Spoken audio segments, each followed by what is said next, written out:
OMR sheets का scanning का काम कॉन्ट्रैक्ट इन तीनों भर्ती परीक्षा का राघव लिमिटेड नाम की एक कंपनी जो नई दिल्ली की कंपनी है उस कंपनी को दिया गया था।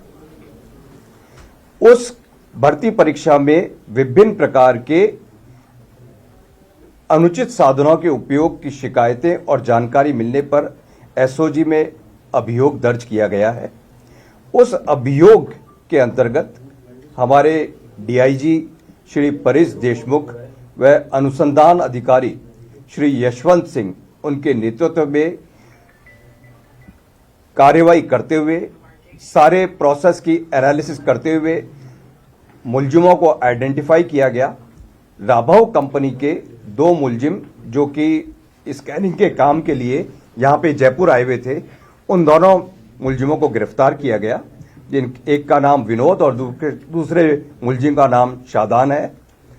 दोनों मुलजिमों की पूछताछ में हमारे पास में जो अनुसंधान टीम है वो और जो हमारे डीआईजी परेश देशमुख है, उन्होंने ये पता लगाया कि दोनों मुलजिमों ने जो पूछताछ में बताया कि इस परीक्षा में जब तक राजस्थान चयन बोर्ड है, आरएसएसबी है, उसके किसी अधिकारी का कोई इन्वॉल्वमेंट नहीं हो तब तक यह आगे इस प्रकार का धोखाधड़ी का कार्य नहीं हो सकता था। उसके ऊपर और गहन तफ्तीश करी गई और मुलजिमों से एक हमको लिंक मिला कि एक कैंडिडेट जो है जिसके नाम की स्लिप वहां के एक उच्च पदस्थ अधिकारी द्वारा इन स्कैनिंग टीम को दी गई थी। उस कड़ी के ऊपर आगे बढ़ते हुए एसओजी की टीम के द्वारा राजस्थान स्टाफ सिलेक्शन बोर्ड के टेक्निकल हेड संजय माथुर तथा प्रोग्रामर गंगवाल विनोद गंगवाल को प्रवीण गंगवाल को गिरफ्तार किया गया है। इन दोनों की जिम्मेदारी उस टाइम में ये थी कि ये दोनों ओएमआर जिस रूम में स्कैनिंग होते थे उस रूम में बैठते थे। इनका काम ये था कि जो कॉन्ट्रैक्ट प्राइवेट कंपनी को दे रखा है वो कंपनी सारे कार्य को सुचारू रूप से करे, पूर्णतया ईमानदारी के साथ करे, एकदम शुचिता के साथ में करे, जिससे कि किसी प्रकार की कोई गड़बड़ी न होने पाए। लेकिन इन्वेस्टिगेशन में यह पाया गया कि इन्हीं लोगों के द्वारा जिस प्रकार से खुद के जान पहचान के और खुद के लोगों को अनुचित मार्क्स दिलाने में सहायता करी गई, उससे प्रेरित होकर और इस कंपनी के जो लोग बाग हैं उन्होंने आगे जाके मार्केट में इस जो अनुचित साधन या किसी प्रकार से अनुचित तरीके से अनफेयर मींस यूज करके लोगों को पास कराने का एक गैंग होता है, उनसे कैंडिडेट को कॉन्ट्रैक्ट कराया। उसमें भारी मात्रा में राशि अर्जित करी और राशि अर्जित करने के बाद में लोगों के मार्क्स चेंज करवा दिए। रिगार्डिंग मार्क्स चेंज करने के प्रोसेस के बारे में अनुसंधान से यह सामने आया है कि ओएमआर शीट पे यदि किसी व्यक्ति के कम मार्क्स आ रहे हैं और उस व्यक्ति ने पेमेंट किया है तो इन लोगों ने फोटोशॉप में जाके ओएमआर शीट में जो सर्कल करना होता है उन सर्कलों में वहां पे ब्लैक कर दिया और उसको स्कैन में उससे नंबर बढ़ा दिए। इस प्रकार इन्होंने भारी संख्या में लोगों को नंबर्स बढ़वा के दिए हैं। जो हमने काफी सारे नंबर्स की एनालिसिस करी है और जो हमारे पास में आई है कि जिसके -6 नंबर आने चाहिए थे एक्चुअल में, उसके 259 नंबर कर दिए। जिसके 2 नंबर आने चाहिए थे उसके 206 कर दिए। इस प्रकार से करीब 38-39 लोगों के नंबरों में काफी हद तक बदलाव आया है। इस प्रकरण में कुल 5 गिरफ्तारियां हमने करी है, जो 2 तो OMR scanning company Raghav industries के हैं वो हैं। एक जो कैंडिडेट जिसके बेसिस के ऊपर हमको पता पड़ा था कि राजस्थान स्टाफ सिलेक्शन बोर्ड के उच्च पदस्थ अधिकारी जो कि इस कार्य के लिए पूर्ण रूप से जिम्मेदार थे, उनका इन्वॉल्वमेंट और वो कैंडिडेट को हमने अरेस्ट किया है। और प्लस संजय माथुर जो ये असिस्टेंट प्रोग्रामर कम एनालिस्ट जो हैं राजस्थान स्टाफ सिलेक्शन बोर्ड के, और प्रोग्रामर दूसरे मिस्टर गंगवार जो हैं।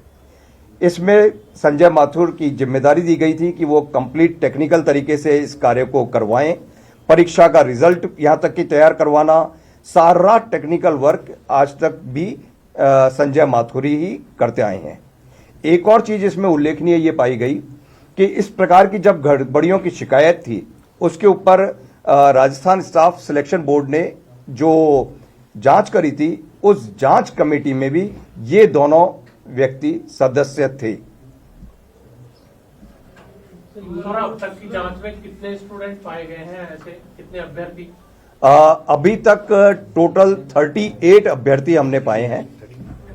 38 के अभी तक क्लियर कट हम लोगों ने जानकारी ली है। और इनसे लेन-देन का क्या मामले हैं सर? लेन देन के हमारे पास में 3 तरह के एविडेंसेस हैं। एक तो राघव इंडस्ट्रीज जो ये काम कर रही है, इसका स्कैनिंग का काम कर रही है, उसके थ्रू कुछ लोगों को पैसे लेके उनसे उनके रोल नंबर ले लिए गए और उनकी ओएमआर शीट में चेंज कर दिया। तो अभी आप एसओजी की प्रेस कॉन्फ्रेंस सुन रहे थे। एडीजी विशाल बंसल इसकी पीसी कर रहे थे एसआई भर्ती को लेकर। खबरों में आगे बढ़ते हैं, बताएंगे बीएमसी में मेयर की कुर्सी पर सस्पेंस गहराता जा रहा है। चुनाव नतीजों के बाद भी तस्वीर साफ नहीं है कि मेयर किस पार्टी का होगा। मेयर पद पर अब सियासी दांवपेच भी खुलकर सामने आने लगे हैं। उद्धव ठाकरे गुट ने शिंदे गुट को सीधे तौर पर चुनौती दे दी है, जबकि बीजेपी अपने नंबर गेम के भरोसे आगे बढ़ती दिख रही है। देखिए रिपोर्ट।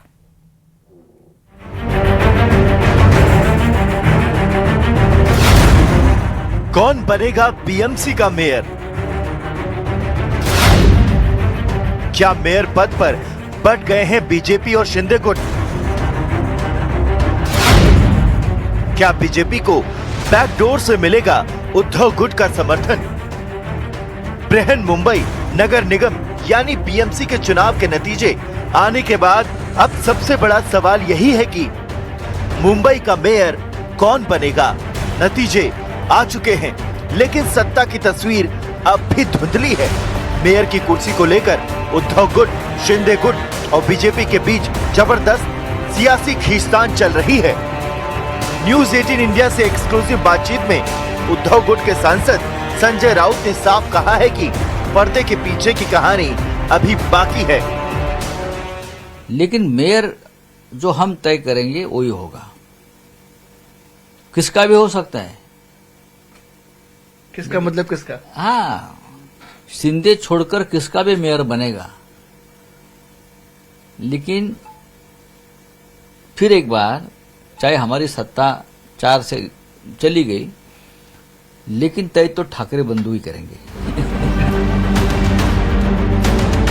बताया जा रहा है कि अगर बीजेपी का मेयर बनता है तो उद्धव गुट अपने सभी नगर सेवकों को वोटिंग से दूर रखेगा। इस रणनीति से संकेत मिलते हैं कि उद्धव गुट बैकडोर से बीजेपी को समर्थन दे सकता है, जिसका सबसे बड़ा नुकसान शिंदे गुट को हो सकता है। बीएमसी में कुल सदस्यों की संख्या 227 है। चुनाव में यूपीटी को 65 सीटें मिली, लेकिन 89 सीटों के साथ बीजेपी सबसे बड़ी पार्टी बनकर उभरी है।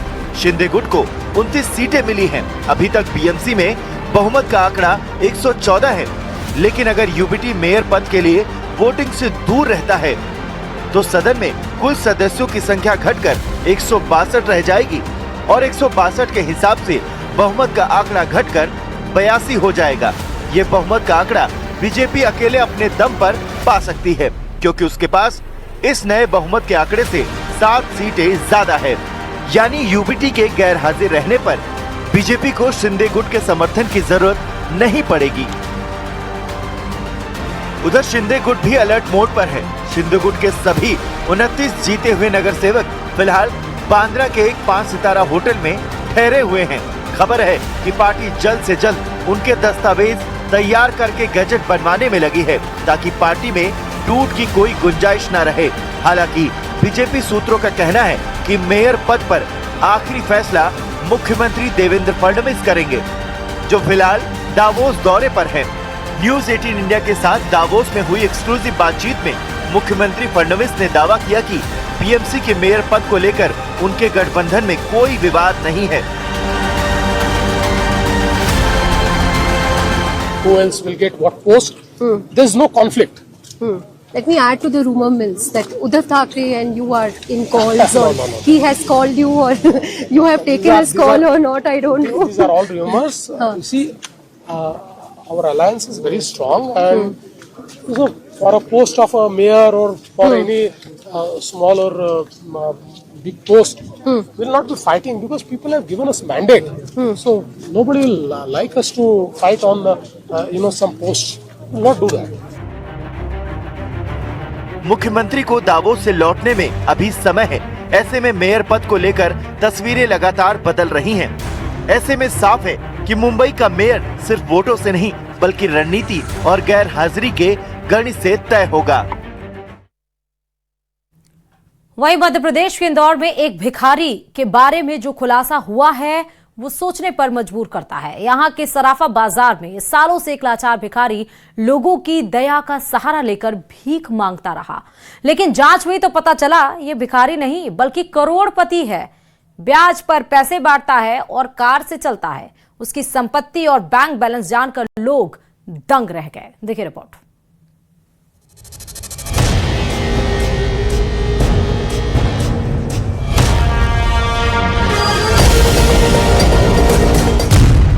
नाम मांगीलाल, पेशा भिखारी, संपत्ति इंदौर में 3 मकान, 3 ऑटो रिक्शा और 1 कार। चौंकिए मत, आप जो देख रहे हैं सुन रहे हैं वो 100% सच है। इंदौर के सराफा बाजार से पकड़े गए मांगीलाल का ये सच जिसने भी सुना वो चौंक गया। महिला बाल विकास विभाग की टीम को इंदौर के सराफा बाजार से मांगीलाल की शिकायत मिली थी। इसके बाद एक्शन लिया गया और भिक्षावृत्ति मुक्त अभियान के तहत मांगीलाल को पकड़ा गया। और फिर एक के बाद एक ऐसे खुलासे हुए कि अधिकारी हैरान रह गए, क्योंकि जो मांगीलाल खुद को दिव्यांग बताकर लकड़ी की गाड़ी पर बैठकर भीख मांगते थे वो तो करोड़पति निकले। यानी जिसे लोग रोज देखते, उन्हें दया आती और फिर वो पैसे देते, वो भिखारी करोड़ों की संपत्ति का मालिक निकला। न्यूज 18 इंडिया की टीम सच को कैमरे में कैद करने के लिए इंदौर के उस इलाके में पहुंची जहां मांगीलाल रहते हैं। वहां न्यूज 18 की टीम को नया नवेला 3 मंजिला मकान और उसमें रहने वाली मांगीलाल की मां मिली। घर के अंदर फ्रिज था, टीवी था, इसके अलावा जरूरत की बाकी सभी चीजें थी। आसान शब्दों में कहें तो मांगीलाल के घर को देखकर यकीन करना मुश्किल था कि वो एक भिखारी का घर है। इस वक्त हम इंदौर के बाढ़ गंगा के पास में भगत सिंह नगर में मौजूद हैं। तस्वीर देख रहे होंगे आप। तस्वीर सबसे पहले आपको दिखा देते हैं कि आपको इसमें एक मकान नज़र आ रहा है। मकान अगर आप देखेंगे तो लगभग 2 से 3 मंजिला ये मकान है और घर के बाहर एक बूढ़ी अम्मा बैठी हुई हैं। और घर जो है अभी अगर आप तस्वीर में देख रहे होंगे तो बिल्कुल घर अभी नया बनकर तैयार हुआ है। कंस्ट्रक्शन आपको नज़र आ रहा है, बिल्कुल नया मकान बनकर तैयार हुआ है। ये मकान है मांगीलाल का और मांगीलाल जो है वो इंदौर के भिखारी हैं। जब भिखारी उन्मूलन अभियान के तहत उन्हें सराफा से रेस्क्यू किया गया, पूछताछ में पता चला कि मांगीलाल के पास में 3 मकान है। ऐसे एक नहीं 3 मकान है। मांगीलाल की मां से जब उनके बारे में सवाल किए गए तो उन्होंने कहा कि उन्होंने अपने बेटे को भीख मांगने से कई बार रोका, लेकिन वो नहीं माना। कहाँ गए है? वहाँ सरापा में थे बैठो कंट का। सराफा में। हाँ। मांगने काम करे, मांगने को है? मांगने काम मैं कहूँ तो माने नहीं। आप मांगीलाल की मां को भी पता था कि वो इंदौर के सराफा बाजार में भीख मांगते हैं। मांगीलाल को रोज देखने वाले लोगों ने भी यही बताया। इस वक्त हम इंदौर के सराफा बाजार मौजूद हैं। तस्वीर दिखा रहे हैं आपको सराफा बाजार की। जो लोग यहाँ पर मौजूद हैं उनसे बातचीत करेंगे। मांगीलाल को आप पहचानते हैं? हाँ पहचानते हैं, वो यहाँ पे खड़े होते हैं। हाँ यहाँ पे रोज इसी जगह पर? हाँ 9 बजे बाद। सुबह 9 बजे के बाद? नहीं रात में। अच्छा, रात 9 बजे के बाद? सराफा बंद होने के बाद। सराफा बंद होने के बाद। तो यहीं पर मांगीलाल? हाँ यहीं पे। तो हर रोज यहीं पर भीख मांगते थे? हाँ यहीं बैठते और यहीं भीख मांगते थे वो। चले बोल